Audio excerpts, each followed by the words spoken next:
स्वागत है। आगळ વાત કરી ભાવનગરની, જ્યાં ભાજપ ઉપપ્રમુખ પર બુટલેગરોએ જીવલેણ હુમલો કર્યો। વડવા તલાવડી વિસ્તારમાં નીતિન રાઠોડ પર હુમલો કરાયો। દારૂના અડ્ડા બંધ કરાવવાની અદાવતમાં હુમલો કર્યાનો આક્ષેપ લાગ્યો છે। હુમલા બાદ નીતિન રાઠોડને સિવિલ હોસ્પિટલ લઈ જવાયા। ઘટનાની શહેરમાં કાયદો અને વ્યવસ્થાની સ્થિતિ પર સવાલ ઉઠ્યા છે।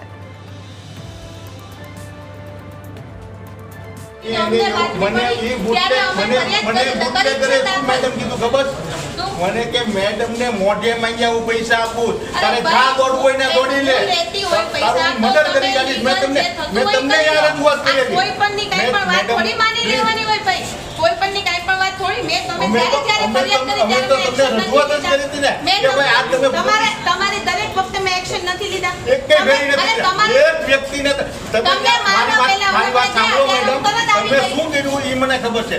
તમે જ્યારે ફોન કર્યો ત્યારે હું આવી, તમે જ્યારે ગુનો લખાયો ત્યારે મેં ગુનો નોંધ્યો, તમે ત્યારે એવું કાર્યવાહી મેં કરી છે। હવે તમારે મારી ઉપર આક્ષેપ કરવા હોય તો કરી શકો।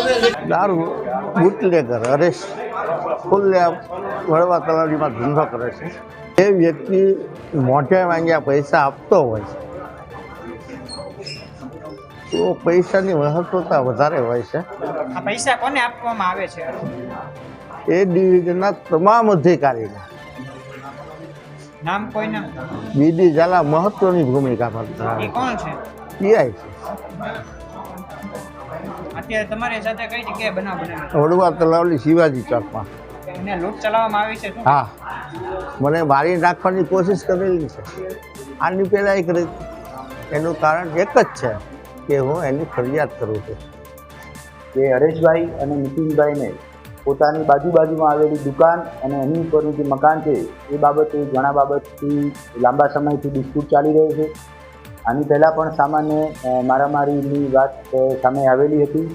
ખાસ કરી જે હરેશ રાઠોડના પરિવારના સભ્યો અને નીતિન રાઠોડ એમની વચ્ચે આજે સવારે આશરે 11 વાગ્યાની આજુબાજુ બોલાચાલી અને ભીકાપાટુના માર મારેલા હોય એવી ઘટના સામે આવેલી હતી। જે નીતિનભાઈની વાત છે એ બાબતે સ્થાનિક પોલીસની વિરુદ્ધના આક્ષેપ છે, તો એમાં ખાસ કરી અને અન્ય ડિવિઝનના ડીવાયએસપી મારફતે પ્રાથમિક તપાસ કરી જો સ્થાનિક પોલીસની કોઈ બેદરકારી સામે આવશે કે મેળાપીપણું સામે આવશે તો ચોક્કસપણે સ્થાનિક અધિકારી કર્મચારીઓ વિરુદ્ધમાં એક્શન